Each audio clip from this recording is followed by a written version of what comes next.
신앙생활 잘하고 싶은 마음이 여러분에게 있을 겁니다. 믿음은 하나님을 얼마나 바로 아느냐에 따라 그 신앙의 수준이 달라집니다. 신앙생활 잘하기 위해 여러 가지가 필요하지요. 좋은 교회가 필요하고 또 좋은 이웃들이 필요합니다. 내 주위에 좋은 신앙인들이 있어야 합니다. 그런데 이 모든 것보다 더 중요한 것이 있습니다. 좋은 직장을 가지고 있더라도, 좋은 이웃들이 있더라도, 교회가 좋더라도 본인이 예수를 잘 모르면 신앙은 바로 될 수 없습니다. 가장 중요한 핵심은, 기초는 예수입니다. 예수를 알아야 되고 또 알고 있는 그 예수를 믿어야 하는 것이 신앙이지요. 여러분의 신앙 가운데 특별히 예수를, 어떠한 예수, 바로 십자가의 날 위하여 죽으신 예수를 바로 아는 것이 가장 중요한 것이죠. 십자가를 알아야 한다는 겁니다.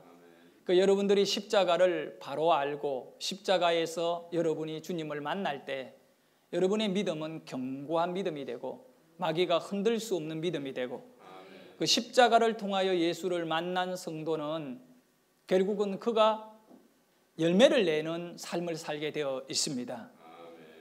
오늘 말씀 속에 예수님은 본인이 이제 때가 되어 십자가를 통하여 영광을 받게 될 것이라고 말씀하고 있습니다. 그러나 그 이야기를 듣는 제자들의 입장에는 도저히 그것이 이해도 안 되고 용납도 할 수 없는 것입니다.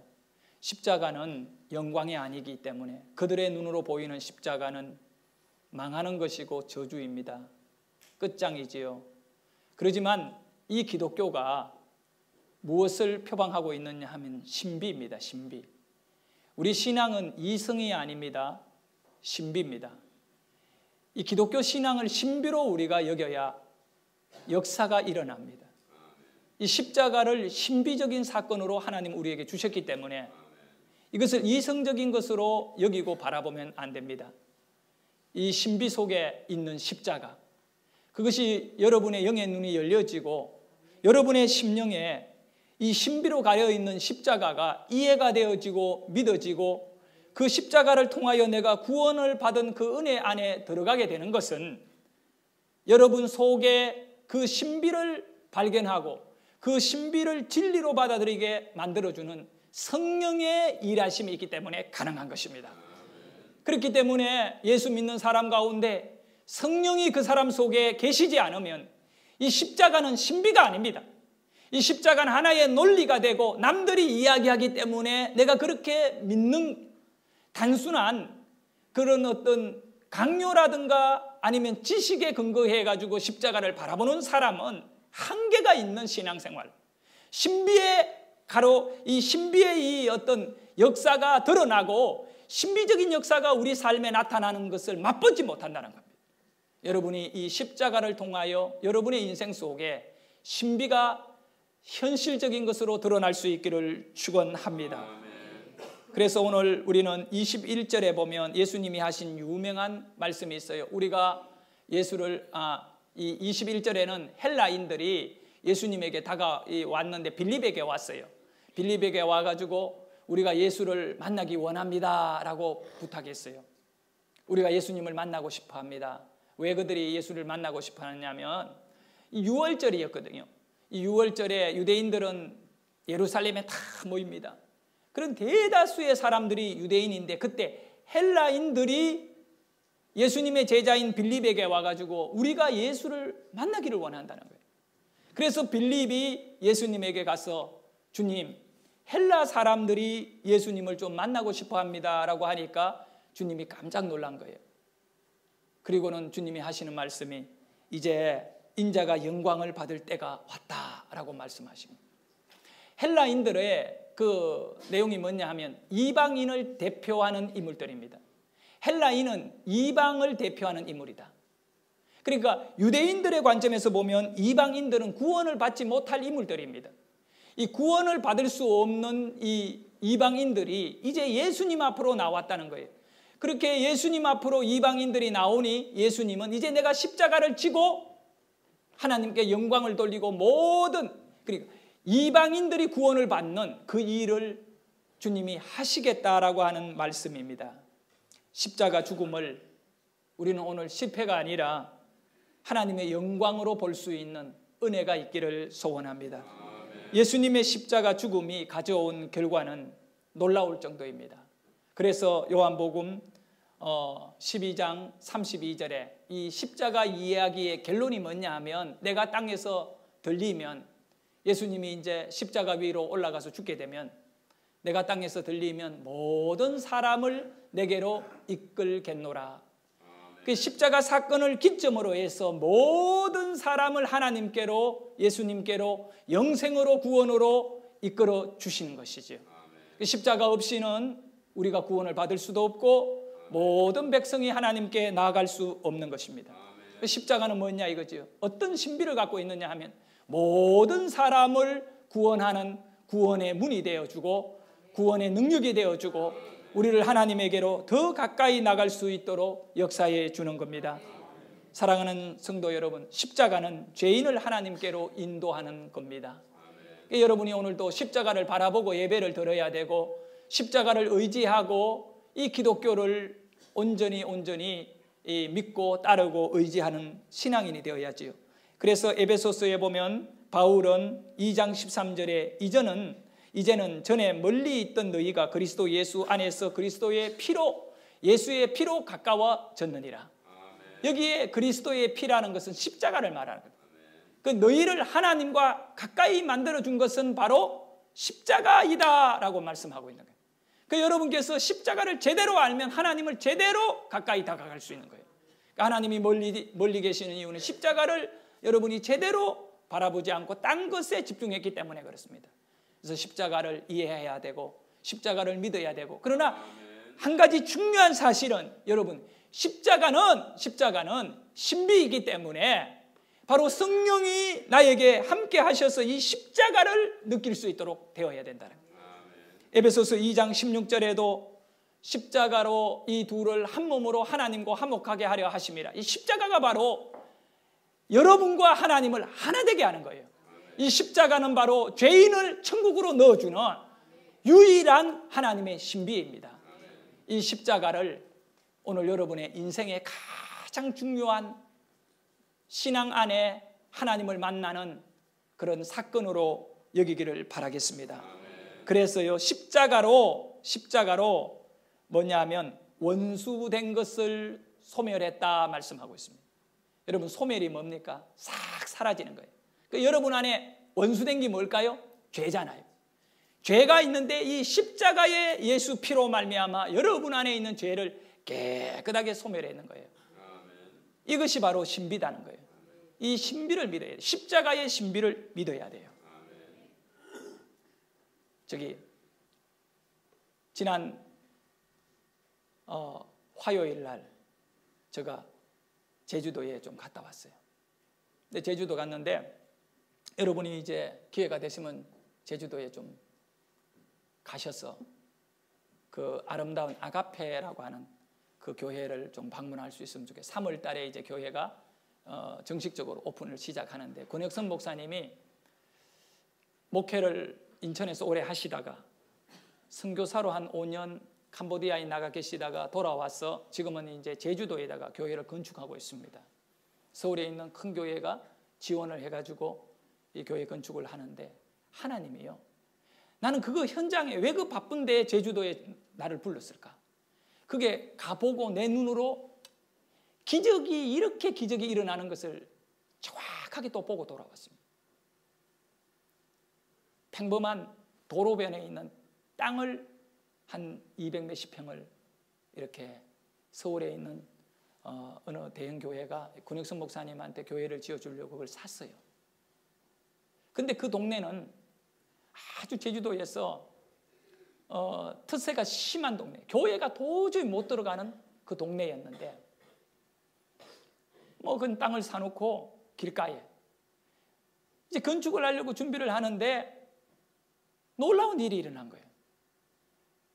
그 도로공사, 그러니까 제주시에서 이 목사님이 시에 찾아가서 얘기했어요.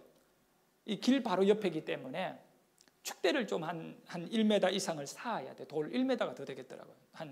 이렇게 목까지 오는 축대를 이렇게 잘 쌓아야 되는데 도로변이라 가지고 축대를 좀 쌓아달라니까 그거는 개인 땅이니까 개인이 해야 되고 우리 예산 없으니까 안 됩니다 그러더래요. 권영석 목사님이 하나님께 기도했대. 이것만 해도 돈이 지금 엄청 드는데 돌아가면 이렇게 꺾어지는 코너에 교회의 자리가 있어요. 위에 높은 분에게 부탁을 했대요. 저는 도지사에게 부탁한 줄 알았어요.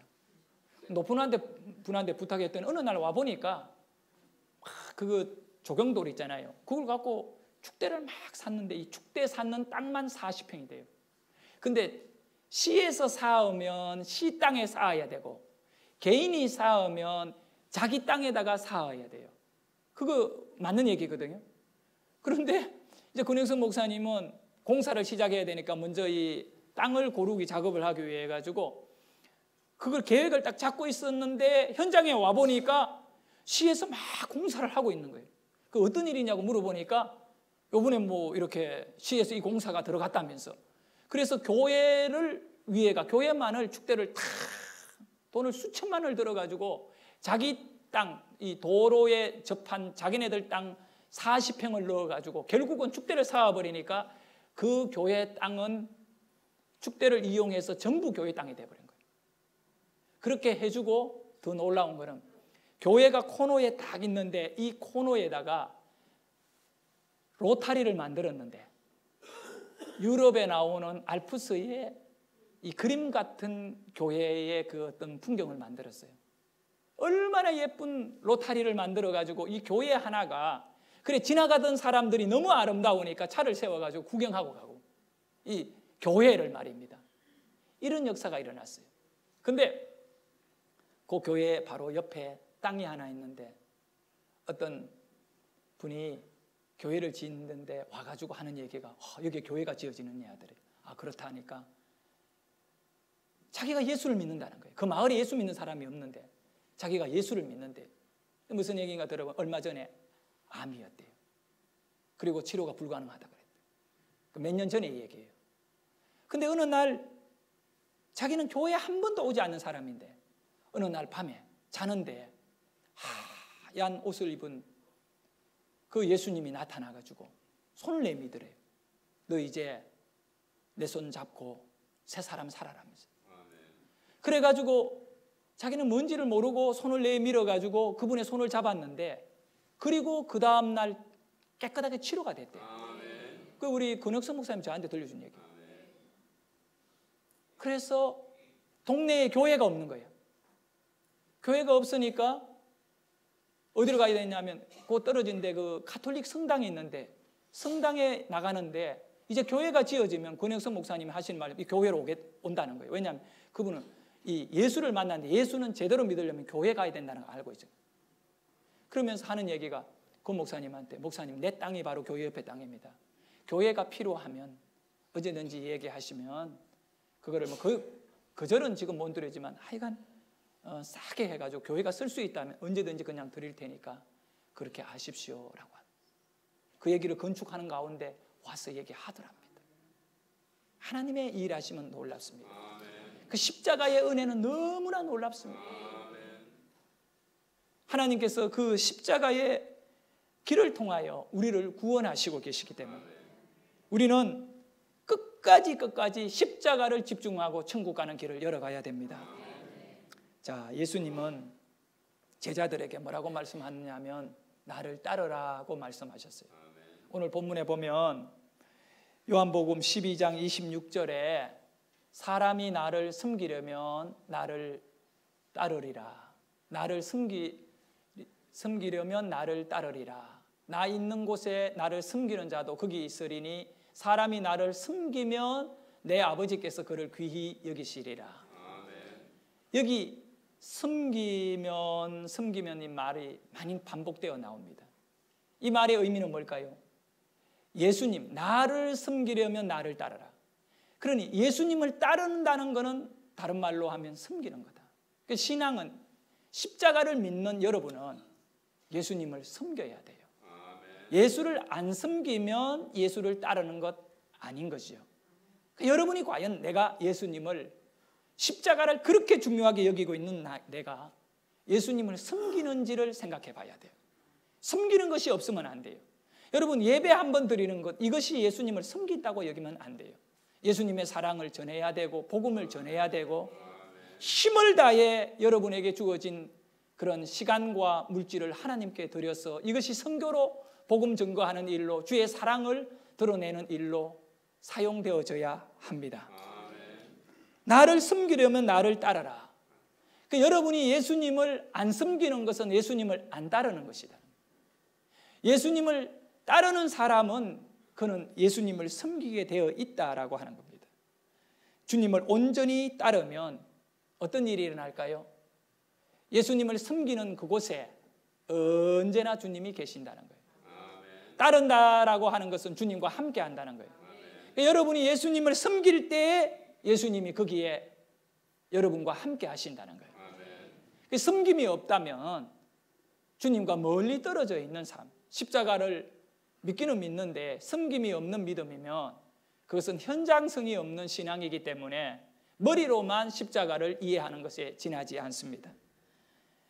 주님을 따르는 자에게 가장 기본적인 것이 있다면 그것은 바로 뭘까요? 섬김이라는 거예요. 나를 섬기려면 나를 따르라.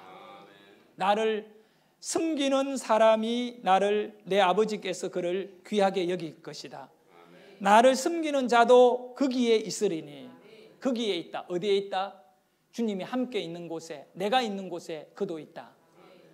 여러분 섬김이 좋아야 돼요. 섬기려고 할 때 가장 어려운 게 뭐가 있습니까? 예? 섬길 때 그것은 희생을 해야 돼요. 여러분이 희생 없는 신앙생활을 그러니 영적으로 자라지를 않는 거예요. 늘 그 자리에 맴돌고 있는 거죠. 자기 포기가 있어야 하는 거예요. 포기할 줄 알아야 돼요. 그래서 주님을 따르는 것은 예수님에게 섬기는 것인데 순종하는 것이죠. 주님을 섬기려면 순종이 필요하고 복종해야 되고요. 희생을 해야 돼요. 이 세 가지의 순종과 복종과 희생이 결국은 주님을 섬기는 것이고 주님을 따르는 것입니다. 이 말의 의미를 다시 한번 여러분의 인생에 되새겨 보기를 바라겠습니다. 영상을 통해서 여러분의 심령에 들려오는 순종과 섬김이 희생이 무엇을 의미하는가를 한번 나누어 보기를 원합니다. 성경에 보면 성령의 열매라는 것이 있어요.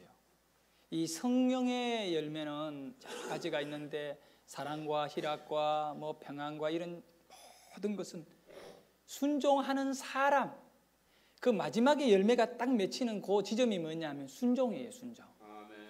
그 순종을 통하여 결실을 맺게 되는 것이죠. 직분이 아닙니다. 목사다고요? 어림없는 얘기예요. 여러분이 어떤 직분을 가졌기 때문에 열매를 내는 것이 아니라 순종하기 때문에 열매를 내는 것입니다. 나를 섬기려면 나를 따르라. 주님을 섬기게 되면 결국 그곳에 우리 주님 함께 하시는 거기 때문에 주님과 함께 하는 사람은 반드시 예수님의 열매를 내게 되어 있고 예수님의 인격이 그 사람에게 드러나게 되고 예수님의 기적이 그 사람에게 나타나는, 왜냐하면 주님과 함께 하기 때문입니다. 예수님은 오늘 말씀 24절과 25절에 내가 진실로 너희에게 이르노니 한 알의 밀알이 땅에 떨어져 죽지 아니하면 한 알 그대로 있고 안 죽으면 그대로 있대요.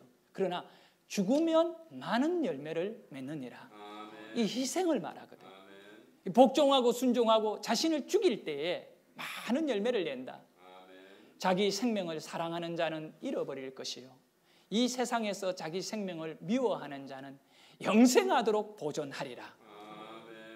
여러분, 우리는 예수님 속에는 영원한 하나님의 생명이 넘쳐나고 있음을 믿어야 합니다. 그래 자기를 포기하고요, 자기를 죽이고 자기를 쳐서 복종시켜야 돼요. 쳐서 복종시켜야 돼요. 왜냐하면 그대로 복종이 안 되기 때문에 쳐서 복종시켜야 돼요. 그렇게 하여 주님 속으로 들어갈 때 주님에게 있는 생명의 능력, 주님에게 있는 영원한 능력, 주님에게 있는 모든 승리가 내 것이 되어지는 은혜가 있다는 겁니다. 그런 내가 살아있으면 안 된다는 거죠. 모든 씨앗에는 그 씨앗이 갖고 있는 생명의 정보가 있습니다. 사과를 먹으면 사과 씨앗이 있습니다. 수박을 먹으면 수박 씨앗이 나옵니다. 사과 씨하고 수박 씨가 크기도 비슷하고 색깔도 비슷합니다. 약간의 모양은 다르지만 그런데 너무 놀라워요. 똑같은 땅에 수박밭에 사과 씨도 심고 수박 씨도 심어요. 그러나 사과 씨는 사과 나무가 나와요. 나중에 큰 나무가 돼요. 수박 씨는 사과 씨보다 좀 더 크지만 거기서 올라온 거는 나무가 올라오는 것이 아니라 넘불이 올라와요. 그리고 결국은 1년 수박 맺히고 죽어버리면 또 다른 씨를 심지 않으면 거기는 수박이 나오지 않아요. 씨앗이 중요한 거예요. 그 씨앗이 갖고 있는 생명의 정보가 다 다른 거예요. 사람에게는 사람, 짐승에게는 짐승, 생명이 다 다르듯이. 그런데 우리 주님이 하시는 말씀이 뭐냐 하면 땅에 떨어진 한 알의 밀알이 죽어야 많은 열매를 낸다. 죽지 아니하면 한 알 그대로 남아있을 뿐이다. 그렇기 때문에 우리는 우리를 죽이는 일이 결코 쉽지 않다는 걸 알고 있습니다. 자신을 복종시키고 순종하고 희생하는 것 어렵지 않습니다. 하지만 우리에게 내 정보, 나는 죄에 찌들러 있는 사망과 심판과 영원한 이 죽음 그리고 지옥에 갈 수밖에 없는 정보를 우리는 다 가지고 있습니다. 우리 생명의 정보는 우리의 씨앗 안에 있는 생명의 정보는 저주입니다. 그렇지만 우리 자신을 포기하고 예수님에게 나가게 되면 예수님을 섬기는 자가 되면 예수님과 함께 하거든요. 예수님과 함께 하게 되면 예수님의 생명이 내 안에 함께 하는 거예요. 그래서 수박 같은 1년생 우리였지만 영원히 죽지 아니하는 주님과 함께하는 주님의 생명을 누리게 되는 놀라운 은혜가 있습니다. 기억하십시오.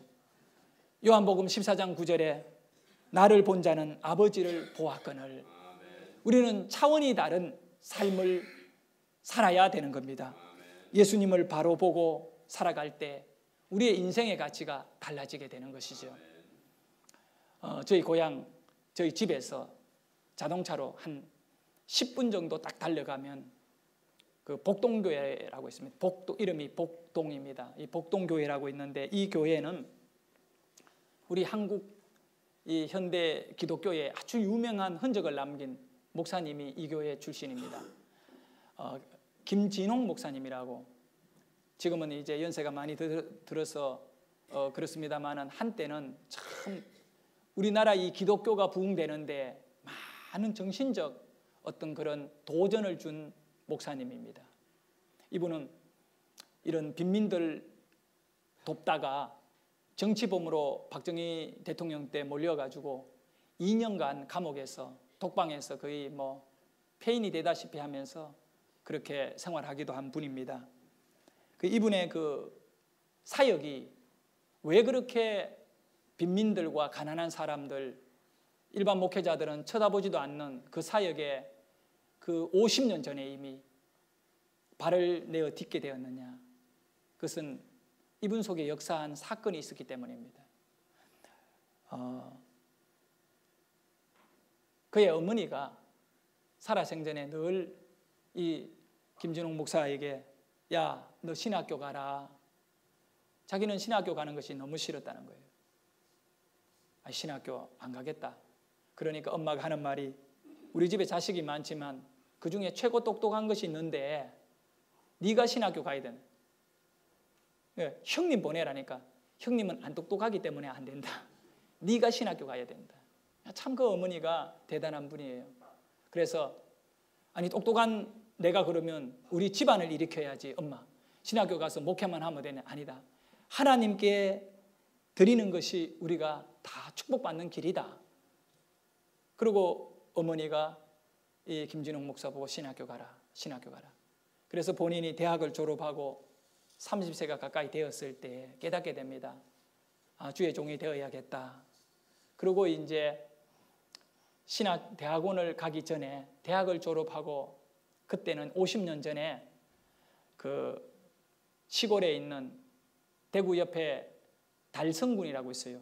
달성군 구지라고 하는 곳이 있는데 이 구지에 있는 시골 조그마한 출석 교인이 한 40명 모이는 교회에 이 담임 전도사님으로 부임한 거예요. 목회자가 모자랄 때이기 때문에 한 목사님이 교회 3개, 4개 돌아볼 때였어요. 그러다 보니까 이제 목회하려고 하는 초년생에게도 한 40명이 모이는 교회에 담임 자리가 나서 거기에 가서 이제 첫 사역을 시작한, 신학교도 가지도 않고 신학을 배우지도 않고 사역을 시작했는데 놀라운 역사예요. 가서 영혼을 사랑하는 마음이 있으니까 매일매일 마을로 나가 들에 나가서 사람들을 만나고 전도하고 아이들 만나고 전도하고 막 이랬는데 그해 12월 달에 성탄절이 딱 되었는데 얼마나 열심히 전도를 했으면 성탄절날 마을의 어른들하고 아이들을 다 모아가지고 발표하는데 너무 많은 사람이 와가지고 벽이 무너져 버렸어요. 밀고 밀다가 그 시골교회 벽이 무너져가지고 뭐 제대로 발표도 못했대요. 실제적인 간증이. 그런데 토요일 날 이 청년 한 명이 찾아온 거예요. 이 구지교회, 이 목사님, 이 전도사님은 김진웅 전도사는 목단교회에 담임을 하고 있었는데 그 옆에 다른 교회, 구지교회라고 있는데 이 교회보다는 좀 크고 그런데 그 교회 청년 회장이 전도사님에게 찾아와서 하는 얘기가 이 전도사님은 좀 다른 목회자들하고 좀 다른 것 같아가 자기가 좀 찾아왔다는 거예요. 뭐가 다른지는 모르지만 보니까 이 전도사님은 좀 다릅니다. 그러면서 그래서 이제 청년이 뭐라고 묻느냐 하면 전도사님 자살하는 거 죄입니까? 죄가 아닙니까? 하나님 보실 때. 그래 전도사님이 뭐 자기는 신학은 공부 안 했지만 하나님이 주신 생명인데 그거를 자기가 살기 좀 힘든다고 이렇게 끊어버리면 자기 자신의 살인이라는 거예요. 그래서 남을 죽이면 잡아가지고 감옥에도 넣고 막 이렇게 하는데 자기를 죽여버렸으니까 당사자가 없으니까 세상적으로는 죄를 물을 수 없겠지만 그거는 하나님이 보실 때에는 그 생명의 주인인 하나님, 그 하나님의 뜻대로 살지 않고 세상이 힘든다고 그러면 안 되기 때문에 그거는 죄라고 생각한다. 그러니까 그러면 또 한 가지를 물어보겠대요. 자살한 사람을 장례 치르는 거는 죄입니까? 죄가 아닙니까? 자꾸 이상한 질문만 하는 거예요. 이 젊은이 그걸 갖고 죄냐 아니냐고 따지는 것 잘못된 거라고. 그거는 사람이 죽으면 그거는 장례를 치르는 거는 의식이지. 그럼 뭐 죄 있는 사람은 장례 안 치르고 죄 없는 사람은 장례 치르느냐고? 그거를 죄냐 아니냐고 묻는 것 자체가 잘못됐고 장례는 의식으로 치러야 되는 거 아니냐고. 죽었으니까 가족들과 이별도 하고 또 이렇게 화장을 하든 아니면 매장을 하든 장례를 해야지. 그러니까 속에 있는 이야기를 그때서야 하는 거예요.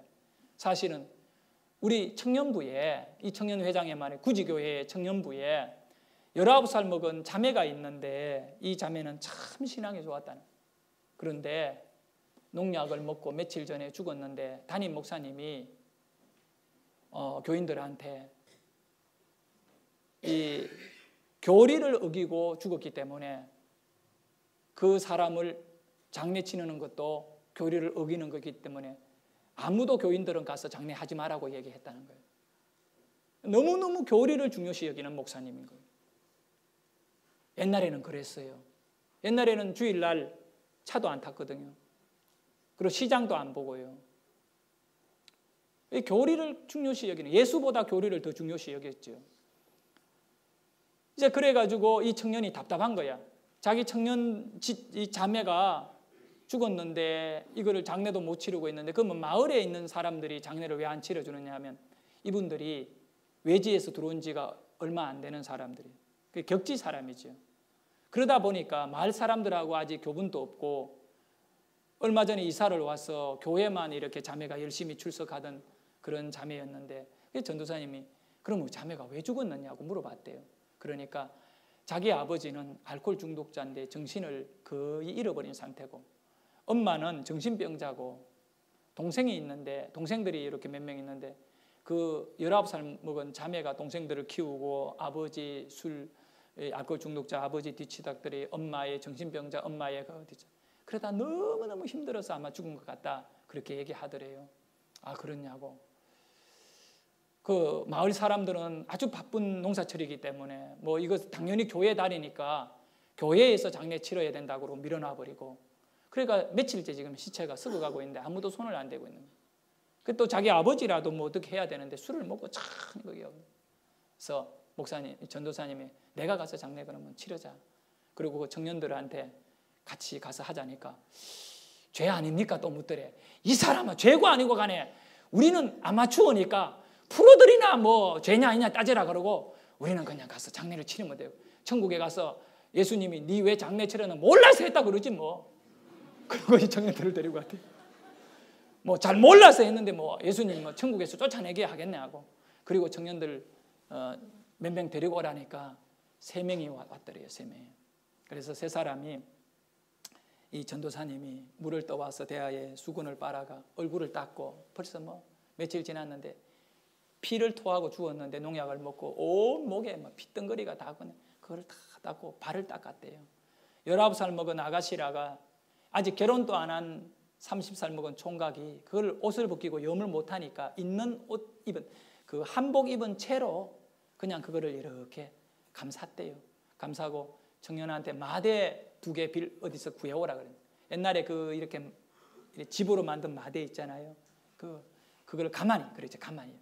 가마니를 2개를 갖고 와서 막대기를 가마니 양쪽 모서리에다 넣고 2개, 거기 위에 시체 얹고 그냥 그 시체, 맨 시체를 약간 닦아주고 머리만 삐져주고 그렇게 해가지고 들고 이제 집에서 나와가지고 뒤에 있는 산으로 올라갔대. 좀 높은데 가서 이제 시체니까 묻어야 되니까. 그래 막 산비탈을 올라가는데 그 나머지 3명 젊은이들은 힘이 좋아가 잘 들고 가는데 이 공부만 하고 힘이 없는 이 전도사님은 이걸 끙끙거리면 산을 오르락내리락 해본 적이 없는데 이게 힘들어가지고 그만 힘이 없어가 이게 이렇게 기울어졌대요. 올라가다. 그러니까 시체가 굴러가지고 아래로 델델델 굴러가는데 얼마나 미안한지 이 전도사님 표현으로 말할 수 없이 미안하더래요. 그래가지고 그 아래 내려갔는데 시체가 소나무에 탁 걸려있더래요. 가서 미안해가지고 이렇게 돌리는데 이 아가씨의 가슴에서 처마저고리가 이렇게 열리면서 성경책 하나가 툭 나오더래요. 그전까지는 몰랐는데 그 가슴인 줄 알았는데 보니까 성경책, 이만한 성경책이 하나 툭 떨어지더래요. 너무 놀라가지고 그 성경책을 들어가 딱 보니까 성경책에서 삐죽히 뭐가 하나가 나오더래요. 뭔가 싶어가 딱 보니까 50년 전에 여러분 예수님 사진은 귀하지 않을 때예요. 근데 딱 손바닥만한 예수님 사진 있잖아요. 이 사진을 몇 년을 어떻게 만졌는지 다 딸같더래요. 오래 빛바랜 예수님의 사진, 그것이 성경책 속에 이렇게 들어있더래요. 그래서 이 전도사님이 그걸 보는 순간에 이전의 생각과 완전 바뀌었어요. 그분의 표현하면 가슴이 짠하더래요. 이렇게 죽을 수밖에 없는 고통 속에 있음에도 마지막까지 예수님을 사랑하고 가슴 안에다가 성경 품고 약 먹고 죽었다고 생각하니까 이 아가씨가 말이에요. 그를 죽을 용기가 있으면 다시 한번 하나님 의지하고 살지 왜 어리석게 죽었냐. 그리고 눈물이 나더래요. 그런 용기 있었으면 다시 한번 주님 의지하고 살지. 그래서 그 시체를 가슴에 안았대요. 들것에 옮겨가던 그 시체를 가슴에다 안고 산 위로 올라갔대요. 눈물을 흘리면서. 그리고는 그 양지 바른 데에다가 객갱이를 갖고 이제 땅을 파가지고 이 시체를 넣고 이렇게 대강 묶고 난 다음에 소나무를 하나 베가지고 십자가를 만들었대. 그리고 앞에다 꽂고 거기서 청년들 내려가는 거 불러가 우리 여기서 기도하고 가자. 기도하고 가자. 그리고 무릎을 꿇고 앉아 기도하는데 무슨 기도를 해야 될지 모르겠더래. 뭐 자살해가 죽은 사람 묘선해 놓고 무슨 기도를 해. 한참을 앉아 있는데 예수님 이 사람 좀 천국 보내주세요. 교리로는 못 간다 하지만 이가 주님을 얼마나 의지하고 그랬는지 그래서 천국 보내주세요. 천국 보내 이 한마디만 계속 외치니까 조금 있으니까 청년 3명이 흐느껴 울기 시작하더래. 맨날 교회 와가 밝게 웃고 이렇게 애들하고 교사하고 이 주일학교 교사하고 쫓아다니니까 그냥 견딜 만한 줄 알았는데 이렇게 우리가 그 자매의 마음을 몰라준 것이 참 죄스러워가 이 청년들이 그 묘에서 엎드려가 세 남자가 통곡을 하며 울더래요. 그래서 이제 1시간 쭉 그렇게 울고 내려왔는데 내려오다가 가만히 생각하니까 그 아무리 알코올 중독자이지만 그 부모가 자기 딸이 어디에 그 묻혀 있는지는 좀 알려줘야겠다 싶은 생각이 들어가지고 그 집으로 찾아가서 묘가 어디에 있고 십자가가 있습니다. 어느 골짜기에 올라가면 됩니다. 라고 하려고 가보니까 마당에 오후에 있잖아요. 마당에 그 이 돗자리 위에다가 술이 떡이 된 그 딸의 아버지가 장례 치를 때는 없었대. 그런데 그 오후 시간 되니까 거기 와가지고 그 버들강변 백사장아 이게 무슨 노래인지는 모르겠어요. 그 노래를 부르요. 버들강변 백사장아 그러면 그 노래를 부르면서 막 미친 듯이 있길래 그걸 뭐 그런 사람에게 어디에 묘 섰다고 알려준들 무슨 소용이에요. 그러니까 막 발길로 쥐어차고 싶은데 뭐 찰 수도 없고 정신 뭐 완전히 사탄에게 잡혀가 그랬는데 그래서 돌아서서 나오는 거예요. 이 전도사님이 돌아서서 나오는데 저쪽에 그 방 안에 있던 여자 한 분이 이보시오 하며 부르더래요. 그래가지고 지금까지 누가 있는 줄도 몰랐는데 그 다른 방에서 이보시오 그러더래. 보니까 딱 보는 순간에 아 딸의 어머니다 라는 걸 알게 됐대. 왜 그러냐면 완전히 미친 모양을 하고 있더니 머리는 머리, 옷이며 뭐 눈빛이며 얼굴이며 이거 막 이 생명력을 잃어버린 얼굴을 하고 있더래. 딱 보는 순간에 아 그 딸의 어머니겠구나라는 것이 눈에 들어오더래. 저 말이에요. 그러니까 고개를 끄덕끄덕 하더래. 그러면서 말은 안 하고 손으로가 이렇게 와보라 그래. 그 마당에서 조그만 대발적 앞으로 가서 이러니까 또 계속 자기 앞으로 오라 그래. 가까이 가니까 계속 오라 그래. 문치방까지 올라 그래. 그래서 가니까 자기 손에 들고 있던 종이 한 장을 전도사님에게 내밀면서 이렇게 그거 주려고 오라 한 거예요. 손을 내밀고 받았는데 보니까 돗자리 안에 이 미친 어머니가 정신을 잃어버린 어머니가 몇 년을 그 뭐 얼마를 넣어놨는지는 몰라요. 하여간 갖고 다니던 거 그 오래된 아주 낡은 돈인데 너무 오랫동안 항상 갖고 다녀가 이게 서지도 않는 돈이 돼. 종이 그 돈을 끄잡아내가 하는 말이 내 딸 묻어줘서 고마워요. 사이다 한 잔 사 먹으세요. 그러면서 주더래. 그때는 정신이 조금 돌아왔나 봐요. 그 말하는 그 어머니의 눈을 딱 쳐다보는데 인생의 모든 슬픔과 비탄과 고통과 이 모든 것이 그 어머니의 눈 속에 보이더라는 거예요. 이 어머니의 가슴에 풀리지 않는 삶의 그 질고들이 무거운 짐을 지고 있는 그 어머니의 인생의 고통이 보이더래요. 근데 그 어머니가 눈물을 글썽하는데 그 돈을 받는 순간에 자기가 너무 이 가슴에 큰 돌이 들어온 것 같은 답답함을 느끼면서 무슨 말을 해야 될지 모르고 그래가지고 저 뒤에 무슨 골짜기에 어디쯤 십자가 나무 하나 세워놔서 나중에 정신이 들면 찾아가 보세요. 그러고는 그 집을 나왔대요. 토요일 날 오후에 이제 내일 주일이니까 설교 준비를 해야 하잖아요.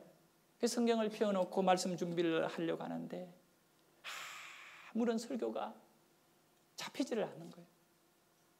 그래서 들고 온 종이돈 하나 책상에 피워놓고 성경 피워놓고 답답한 마음으로 이 돈을 바라보는데 갑자기 눈물이 쏟아지고 흐느껴 울기 시작하는데 이 전도사가 1시간을 넘게 혼자 울었다는 거예요. 그리고 그때 결단을 했다는 거예요. 하나님, 예수님, 나의 목회는 이제 앞으로 그 슬픔 고통에 눈물을 흘리는 자들의 눈물을 닦아주는 목회를 해야겠습니다. 큰 교회 만들고 사람 많이 모이고 그런 이름 있는 목사 안 되겠습니다. 오직 남들 다 쳐다보지도 않고 외면되는 그 영혼을 찾아가서 그 사람 눈물 닦아주겠습니다. 저기 그 죽은 그 자매의 어머니 같은 사람, 그런 사람들을 돕는 목회를 하겠습니다. 그때 이 전도사님이 결단한 거예요. 그리고는 그 다음 해에 서울에 있는 장신대학에 들어가서 장신대학교 2학년 때 우리나라에서 가장 힘든 사람들이 살고 있는 동네가 청계천이었대요. 청계천이라는 말은 지금은 뭐 청계천이 최고의 그 시설들이지만 그때 청계천은 가장 살다가 더 이상 내려갈 데 없는 자살 직전에 사람들이 몰려 살던 곳이 청계천이었대요. 그 다리끌에 몰려 살고 이 겨울에도 천막 쳐놓고 살고 거기에 들어가서 할빈교회라고 교회를 세워놓고 이 청계천 사람들과 같이 신학생이 망태를 메고 다니면서 휴지 주스 가지고 이분이 유명한 말을 했잖아요. 우리는 죽지 말자. 우리는 쓰레기덤에 넘어져도 돈이 된다. 왜냐하면 쓰레기를 주우니까 쓰레기덤에 넘어져서 일어날 때는 쓰레기 줍고 일어나면 돈이 된다. 그런 정신을 갖고 그 사람들을 상대로 목회를 했어요. 그래서 그런 사역의 어떤 새로운 시야를 열게 한 그 결과로 인하여 최일도 목사님은 밥퍼 목사라 해가지고 이 청량리역에서 밥에서 먹이고 그 뒤에 많은 목회자들이 빈민사역에 눈을 뜨고 이 일들이 오늘날까지 이 빈민사역은 교회가 최고 앞장서 있어요. 지금도. 그런데 저는 이런 생각을 했어요. 그 한 목회자 젊은이가 한 50년간의 이 목회를 한순간에 깨달음을 갖는 거예요. 그때 이 자기 씨앗이 예수님의 생명으로 껍질이 죽어버리고 한 알의 씨앗이 땅에 떨어져서 그 죽으면 많은 열매를 내는 것과 같이 그 자매의 죽음과 그 어머니의 모습 속에서 평생 자기가 주님을 위하여 헌신하고 순종하고 희생하고 살아야 될 생명력이 뭔가를 발견하고 그것은 바로 그 고통에 눈물을 흘리는 사람들의 눈물을 닦아주는 목회를 해야겠다라고 그는 그때에 자기 껍질을 다 죽여버린 거예요.